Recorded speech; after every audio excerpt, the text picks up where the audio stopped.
শুভ সকাল বন্ধুরা, তোমরা সবাই কেমন আছো? আশা করি ভালো আছো। তো দেখতেই পাচ্ছ গাছের সব ফাটা আম পাশের বাড়ির ওই কাকিমার গাছ দিয়ে পড়েছে, আর কাকিমা বললো তোমরা এগুলো খাও, ভালো খাও, তাই টক মিষ্টি মিলিয়েই রয়েছে। তো আজকের ভিডিওটা এখন থেকে শুরু করছি, তোমরা দেখতে থাকো, সঙ্গে থাকো।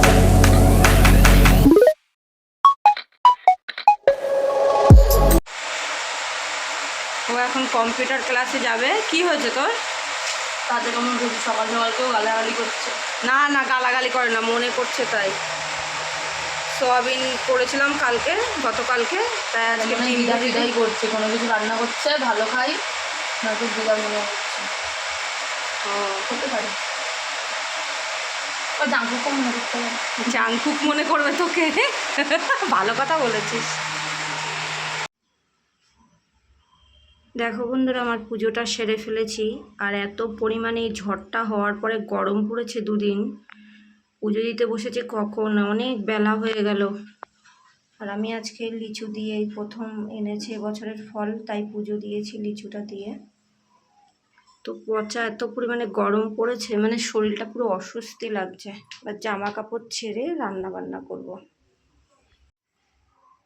এবার জামা কাপড়টা ছেড়ে রান্না করতে যাব, তারপরে এই ফাঁক তালে ঠাকুরের বাসনটাও মেজে ফেলবো।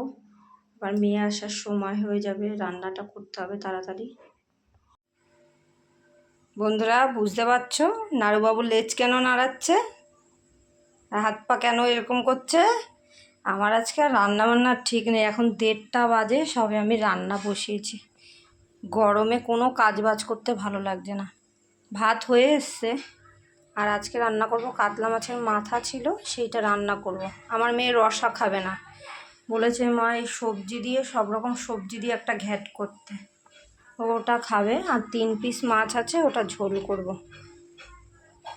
আজকে একটু দেরি হয়ে গেল, ওটাই আজকে বেলা হয়ে গেছে। তো এদিকে দেখো আমার মাছের ঝোলটা হয়ে গেছে, আলু দিয়ে পেঁয়াজ দিয়ে করেছিলাম, ও খেতে চাইছিল নেহা। আর এদিকে এই যে ঘ্যাটটা করেছি, খুব সুন্দর হয়েছিল খেতে। তো এই যে খাওয়া দাওয়া হয়ে গেছে, আর কাকিমা আমাদের পাশে রয়েছে, উনি বারবার বলছিল যে আমার কুমড়ো শাক হয়েছে খেতে, খাবা কবে বলবা। তা আমি বলেছি, তাই জন্য এখন এই যে কাটতে চলে এসেছি বিকেলবেলা। তো এখান দিয়ে শাকটা কেটে রাত্রিবেলায় রেখে দেবো, পরের দিন কেটে খাবো। তো এই যে কুমড়ো শাক কাটছে কাকিমা। তো আমরা বারবার বলছি সাপকোপের ভয় আছে তো আমাদের চন্দ্রগোড়ার খুব। তো কাকিমা বলছে এই যে আমার হাতে কাস্তে আছে, একদম দেবো কোপ। তো এরকমই মজায় লোকই উনি। তো এই যে এখন শাক কেটে দিয়েছে, আর আমি সন্ধ্যাবেলায় তোমাদের সাথে কিছু কথা বলতে চলে আসলাম। আজকে ব্লগটা করার একটাই কারণ বন্ধুরা, তোমাদেরকে কিছু কথা বলবো বলে। তো অনেকদিন আগে একটা ব্লগে আমি ভয়েসে বলেছি আমি এখানে ভাড়া থাকি, আমি বারাসাতে দীর্ঘ 15 বছর ভাড়া আছি। এবার তোমাদের অবশ্যই জানার ইচ্ছুক, আমার নিজস্ব বাড়ি অবশ্যই আছে, বরানগরে আছে, কলকাতা বরানগরে আমার বাড়ি আছে। তো আমি ওখানে থাকি না, পারিবারিক কিছু সমস্যার জন্য আমি ওখানে থাকি না। মেয়ে ছোটো থাকাকালীনই আমি বারাসাতে এখানে চলে এসেছি, ভাড়া থাকি। আর এখানে ওর পড়া শুরু হয়ে গেছে বলে আর ওখানে যাওয়া হয়নি, আর এখনও আর যাওয়া হবে কিনা সেরকম সিদ্ধান্ত আমরা নিইনি। তো তোমাদেরকে জানানোর একটাই কারণ যে তোমরা আমার নিজস্ব পরিবার, তাই। তো যাই হোক, এটা জানানোর জন্যই আজকের ভিডিওটা করা। আর আমার যেহেতু ওখানেই ভোট, তো অবশ্যই আমি 1 তারিখে ভোট দিতে যাব।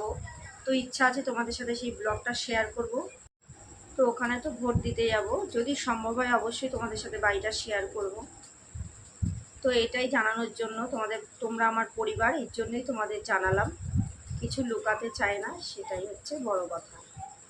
তো এটাই জানালাম। আর আজকের মতো ভিডিওটা যদি তোমাদের ভালো লাগে, বেশি বড় আর করছি না, যদি ভালো লাগে অবশ্যই একটা লাইক করো, কমেন্ট করে জানিও। আর তোমরা সুস্থ থেকো, ভালো থেকো, দেখা হচ্ছে পরবর্তী একটা কোনো ভিডিওর সাথে।